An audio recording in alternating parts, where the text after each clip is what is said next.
also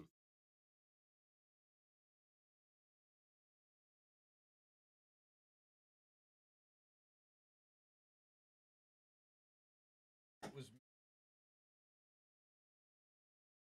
then when it's not me. yeah, I think a big part of the issue cable was connected with the adapter because BC there was just one too many.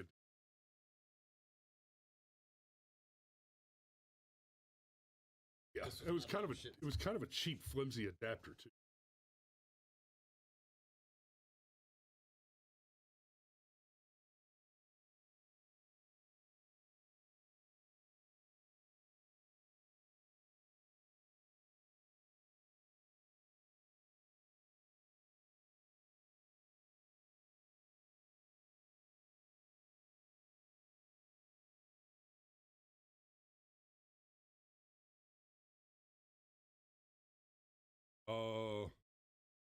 Oh.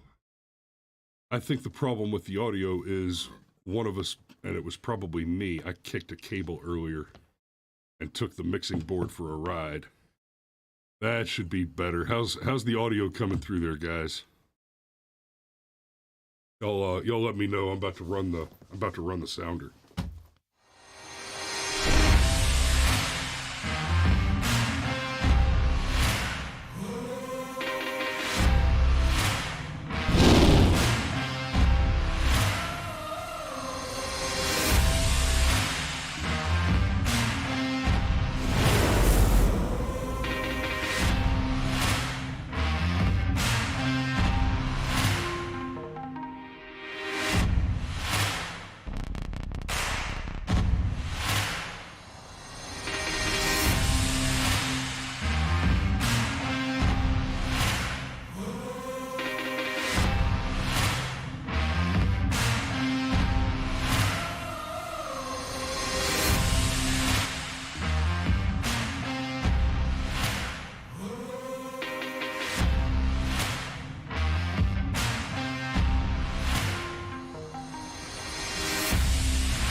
But I'm still getting you through the mic. Good morning, everybody. Good morning.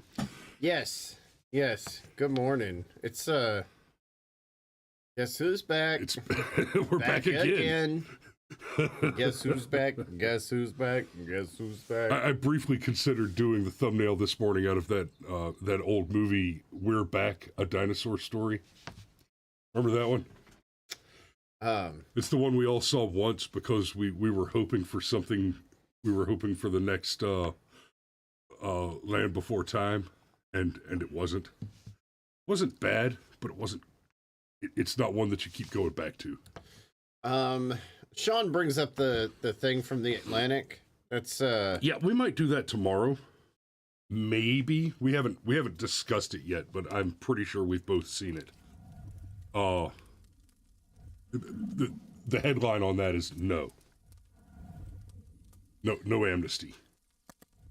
And Stryker, you're 100% like Rorschach. I'm not locked in here with you. You're locked in here with me. Yeah, it's basically everybody's favorite part in that movie. Yeah, absolutely. So, and, of course, there's the other favorite part. Like every night before I go to bed, I got to get hooked up to my CPAP machine, and I kind of reach around in the dark and I say, "Where's my face?" Okay. So since we're here on YouTube, we should say hey to the peeps that are actually watching us on YouTube. All of you that missed us yesterday, we missed you too, and I do hope that you get a chance to go back over and catch us on Rumble. So it looks like David Matei was first. Good morning, and then Scrimshaw Rose. Good morning. Pit Danny's. He's dual streaming, casting, whatever, watching us on YouTube and Rumble. He's probably watching us on Facebook and Twitch as well. Rebel Jack's another one that watches us on multiple platforms, and we've got you 5x5 on Twitch there, Jack. And then Fish and Golf and Guns. Good morning. And then one of the Steves is there. Let's say, and then Fit Life with Danielle. I watched your episode yesterday, but I was, I listened to it. I was driving, so that's why there's no comment on your video. But I love you. I promise I'm going to boost your algorithm soon. Let's see. And then there's your mother. Good morning. Good morning. And Mr. Ben Newsom. GCM, Georgia Constitution Media. Good morning. Pancho Ramirez, still one of my favorite names of all time. And I think that's everybody that has said good morning to us so far. So, elephant in the room. We're back. Turns out you can win an appeal with YouTube. We've won a lot of appeals with YouTube. We've been thrown off and then appealed our way back on the same day a few times, so that it just y'all never noticed on your end. And I write them a letter and I tell them, no, you're wrong. Here's what I said. This is why it doesn't mean what you're arguing it means. I won't tolerate being defamed by your spurious claims, and you need to restore the channel and remove the strike. And lo and behold, victory. So similarly, what we were thrown off for this time was a video that was like 18 months old, and the strike claimed to be related to election misinformation, and I wrote him an appeal letter that said, no, I did not spread election misinformation. I said X, which means X, and you're claiming that I said X and meant Y, but you are wrong. And so, they restored everything. We still have one strike that doesn't expire until January. And so, I'm not even particularly interested in being extra cautious with what we say on the channel and trying to avoid getting another strike. I think we just go ahead, business as usual. I also suspect that we are relatively safe from another strike at this point because they had to go back so far to find something to give us a strike over. Because you got to appreciate that a strike from March of last year, they would have to find something between that and the end of January for us to have said something in the context of the stuff that we typically talk about on this show that goes against the TOS and doesn't predate the change in the TOS that makes it verboten to talk about things which are true. No, there's no grandfather clause with YouTube when they change their TOS. And if they can just pluck something out of the ether from a year and a half ago, there's nothing that says that they can't decide, or some troll or some new algorithm, or hold on, or some backdoor portal that the federal government has with YouTube, sort of like they have with Facebook. Which is still active, by the way. That's not to say that they can't say, okay, search for this key phrase right here. Like, for example, we joke it's about, still there. Like we joke about amphibious priapism and frogs having erections. Well, what if somebody at the FBI or DHS or whatever goes, hey, those fucking trolls, everybody that's ever said the phrase super straight or frog erections, now run a backdoor search on their channel. And right. So, but anyhow. I do want to correct you on something. You said there's no grandfather clause. So, especially when you're talking about election misinformation, the TOS does have a specific date. It's somewhere toward the end of January. In that thing, yes. And it was, you cannot say X after this date. So everything that we said may or may not have said about amphibious priapisms, for example, preceding the end of January of 2021 is safe. Fair. Yeah. Now, theoretically. So here's what we're going to do going forward. Somebody just mentioned, Stryker just mentioned Crowder. Crowder and his crew are staying off of YouTube until at least one of their strikes falls off. So that'll be, we should probably expect to see Crowder back on YouTube in January. And I think that's just the live stream. I think they're still going to be posting clips. Crowder bits. Yeah, Crowder bits and stuff like that. But they're going to stay off YouTube. And they said, we have no idea what the strike was for. But they got another strike. They're off YouTube, and they're going to stay off, and they'll just be on Rumble and their monetized site, Mug Club, etc. I got to give them credit. If we get another hard strike, that's what we'll do. We'll just not be on YouTube until the strike goes away. Yeah. So, anyhow. Speaking of social media platforms and getting banned, and so we're going to take a quick peek at this just to kind of remind you guys. Because it's Woke Wednesday. Yeah, so we talked about this yesterday. We're not going to go into depth about it, but I want to, just enough for context for the rest of what we're going to talk about this morning. This is what we talked about in more depth yesterday. So for those of you that missed it yesterday, you can catch it on Rumble, Facebook, Twitter, Twitch, etc., and go back and kind of get caught up on what's happening with the truth cops. But we have leaked documents which outline DHS's plans to police disinformation. What this is, this article from The Intercept is a very long article. I mean, it just goes on. And it includes almost like journalism. Emails. Right. And it includes emails, text messages, specific explicit correspondences, with names and titles, so you know who said what about what. Who's the article by? Ken Klippenstein and Lee Fang.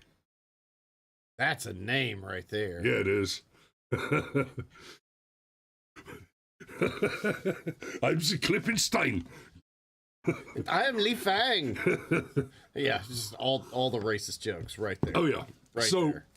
Anyway, what the article details is that the federal government, through the Department of Homeland Security, and leading up to the establishment of what everybody derided as the Ministry of Truth, which survived for about 35 seconds. Ironically, it was the lady's TikTok videos that sunk her. Which is hilarious. But the fact of the matter is that for at least nearly a decade, the federal government has been actively engaged in communications and talks with the heads of the major social media platforms, and basically been engineering and directing the conversation on social media. Now, one of the big themes yesterday is we've said this. We've talked about how this is clearly something that's happening, and it's not just a presupposition. It's not a logical leap that you make because you see, oh, well, everything that they censor on social media seems to lean hard left. But even before this document that includes all these text messages and communications between the government and the platforms came out, we had things like Jen Psaki coming out, doing press conferences on behalf of the Biden administration and explicitly saying, we are looking to censor more. We are asking Twitter and YouTube and Facebook, etc., to censor more and more things, right? We've known that this was going on, but now we have them dead to rights. It's no longer in question. So, excuse me. I say all that to set this up. This article is basically copied across a dozen different places, publishers. But we have this one from the American Military News. U.S. government should ban TikTok, FCC commissioner says. Now, I have some problems with the FCC on First Amendment grounds to begin with, but here's the article. TikTok has no path forward in the U.S. except for a complete ban, an FCC commissioner recently said, even as officials negotiate to resolve national security risks posed by the social media giant's Chinese ownership. Before we get any further, let me say this. There are troops, U.S. military troops, soldiers, especially pretty little 18 and 20-year-old privates and second lieutenants, who will go on TikTok and do their little dances. And a young pretty little private female doing a little sexy dance in half a uniform with her blouse off just down to her undershirt. Okay. How much TikTok do you watch, buddy? Actually, zero. Keep going. My entire exposure to TikTok comes from clips that are being criticized by other commentators. But that in and of itself, not a huge deal from a national security standpoint. It's unprofessional, it's unseemly, it's in many, many ways unacceptable, but not really a big national security secret. However, the location data that's collected from the place where she is when she records it, correlated with any commentary she makes about the nature of the place where she is when she records it, her personal identifying information, her contact information, and the list goes on. TikTok is one of the most effective actionable data hoovering machines that has ever been foisted on the people. There are two major reasons to stay off of TikTok. It's collecting your data explicitly and directly on behalf of the Chinese Communist Party. And this isn't, guys, this is not some tinfoil hat conspiracy shit. This is an absolute known entity. TikTok is hoovering up your data. Danny says it's a forerunner for social credit. That's not that far outside of the realm of the real. That is the case. The other major reason to stay off of TikTok is it's essentially a cult comms mechanism.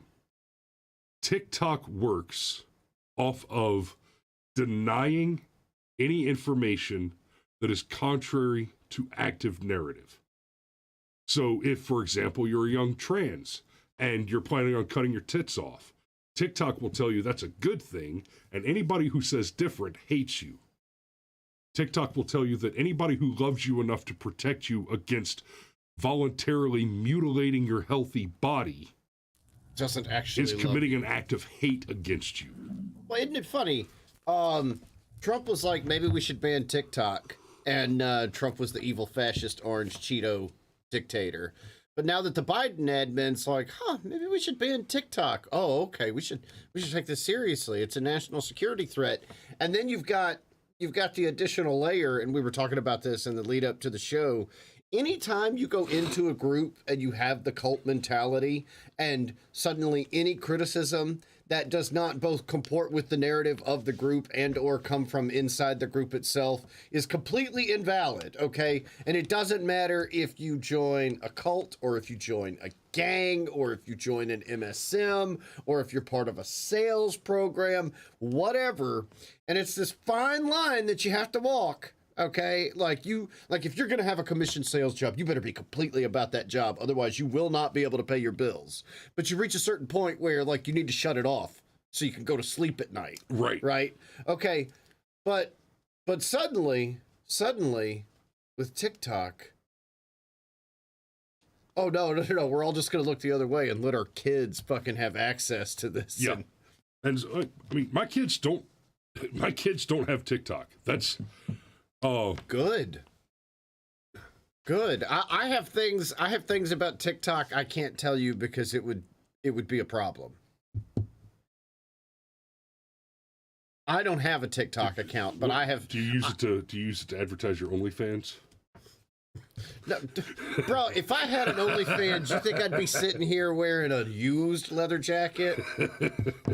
Okay. No. Just, I have seen myself, and I won't go any further than say with some very personal examples, how quickly TikTok can take a young mind that is desperate for a level of acceptance and bend it in a certain direction.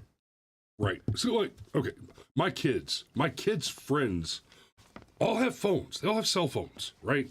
My kids have iPads, which they use for school. They've got a couple of video games they're allowed to play on them, and then the rest of the purpose of the iPads is we homeschool, and so that's, we like to play the game where we go down the rabbit hole. Hey, pick a thing that's interesting. Oh, whales. Okay, let's look up an article about whales and click on the hot links and see where it takes us. And we do that together, okay? But one of the cool things about all this integrated technology is I can control what apps go on those phones. And please believe, TikTok is not on the approved list. Now, banning TikTok, I have a hard time with this. This is kind of like Fourth Amendment absolutism. This is kind of like the argument over yay or nay for no-knock warrants. No, I do think this is different. I'm generally a First Amendment absolutist. And so there's a little bit of chewing that we have to do on the question of banning TikTok. Now, right up front, where I want to be and where I am philosophically is leave them alone. Don't ban them. And more importantly, don't mess with them. Don't post to TikTok. Don't watch TikTok. Don't. Just ignore them.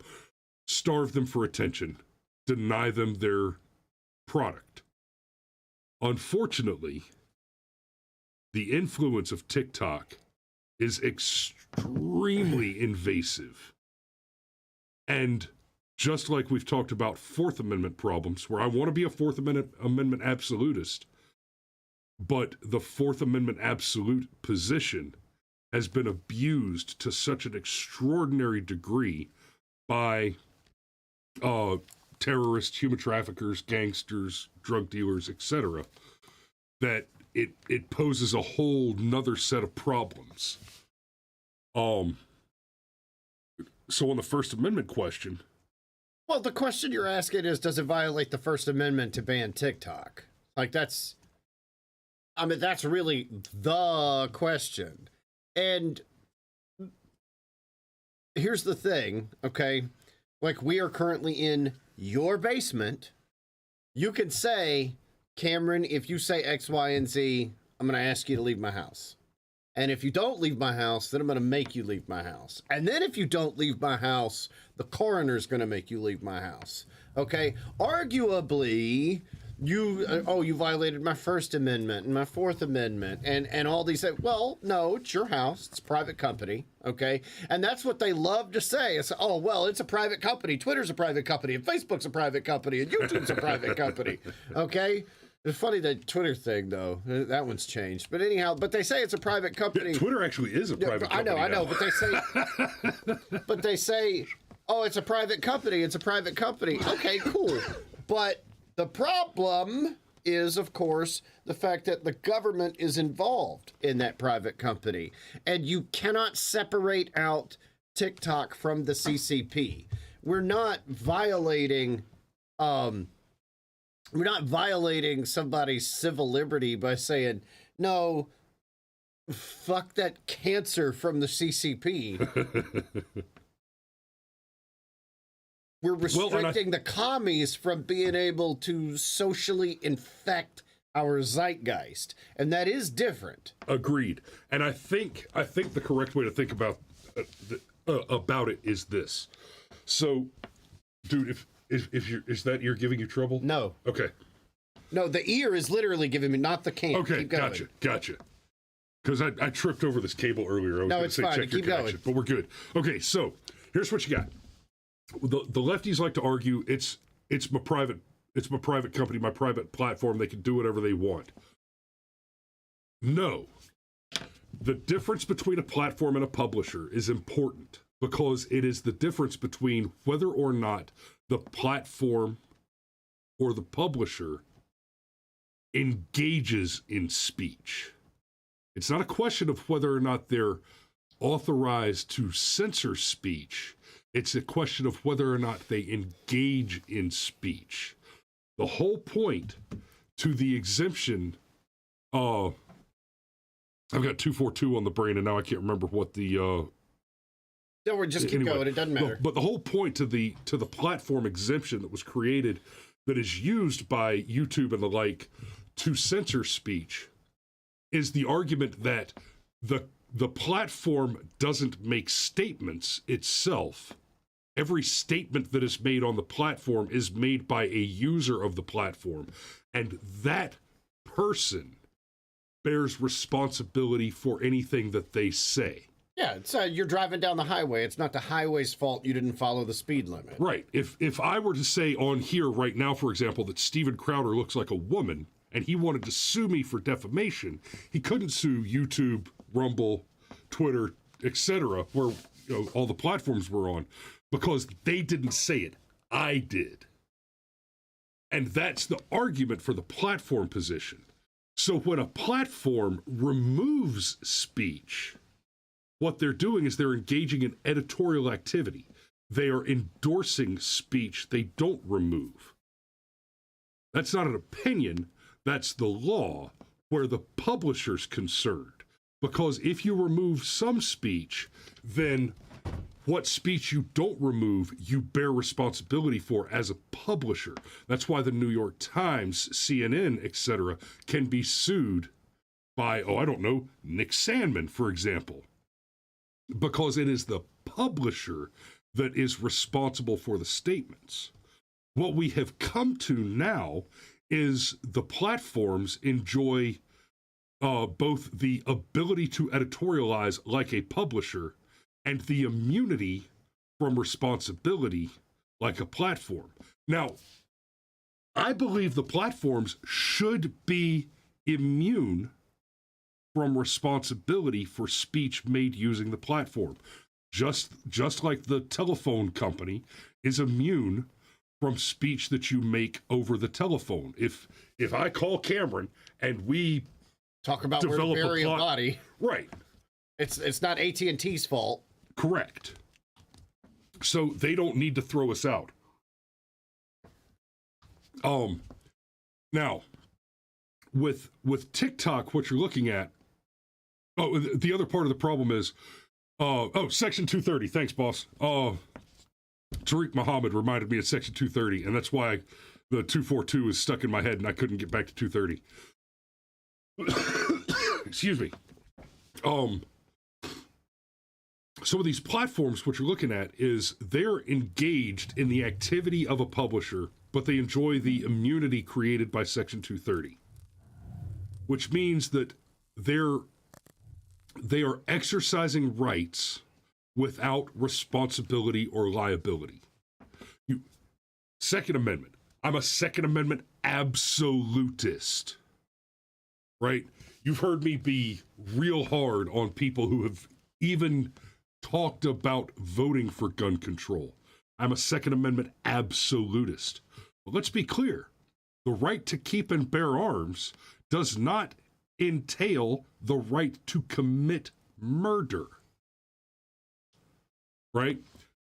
Just like the right to speak does not insulate you from responsibility if you use your speech intentionally to start a fight. That's why the phrase fighting words is an important thing in legal parlance when you start arguing free speech in court, right? So, and don't, please, somebody come at me with the whole fire in a crowded theater thing, because you're wrong and you need to read more. But the question of whether or not TikTok should be allowed to go forward, like I said, I would like to say just leave them alone. But then I see things like Disney princess style U.S. Army recruiting ads, and it's not a hard logical leap, guys. China, who have been censoring and manipulating their own media to try and get rid of feminized men, because the feminization of men in China through culture over the past several decades, which was originally a maneuver to serve the one-child policy, has brought them to a place where they're in serious danger of a collapsing population. They're below replacement now, and they're an aging population. China has a huge population. The larger your population is, when it becomes an aging population, which is to say that there are more people getting old and sucking money out of the system than there are new people being born to put money into the system. The bigger your starting point of population is when you get to that situation, the faster that iceberg's going to capsize. Unless you accidentally release a virus that has a tendency to kill people that are 80 years old and over. Yeah, that's super convenient. Whoops. I don't know what I could be referring to. Yeah, and I can't imagine how that in any way might have influenced the activity of certain liberal governors to lock old people up with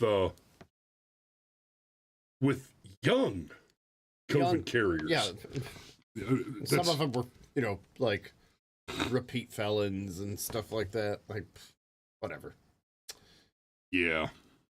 So, okay, but look, but the question is it a violation of the First Amendment to ban TikTok? No, this is not like banning the AR-15. Okay? This is different. Does banning TikTok stop you from practicing religion, having freedom of press, from suing the government for redress, from gathering with a crowd? Does it stop you from these things? No, not at all. Not at all. Does it stop China from spying on us? Well, yes, yeah. It does. It does help stop that. It does. So that's the thing. Like, it's very, very, very, very, very telling how many things Republicans are ahead on the curve on. Not the least of which is, like, maybe chattel slavery's bad. Just start there.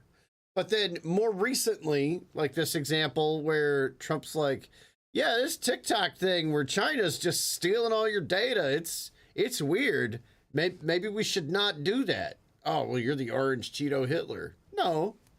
If I was, I would have already banned TikTok and not bothered to be honest about it. So there's that. Real quick, I want to address Tariq Muhammad here. Tariq, I have been reading your comments. Thanks for the save on Section 230. You keep bringing up that Trump did the CISA thing. I'm not ignoring you on that. We already know that. We talked about that yesterday. We went in more depth on the leaked documents outlining DHS and CISA and all that. We talked about that yesterday, so I didn't want to get spun off too hard on it. But I do see you there, and I definitely wanted to address you for one, just because you're making so many comments and so active, and we appreciate the hell out of that. Make sure that you personally go and subscribe to us on YouTube and Rumble and Facebook and Twitter and everywhere, and help us grow and expand that conversation. But yes, we did talk about the fact that it was signed by Trump, and I don't know about that. I'm aware that happened.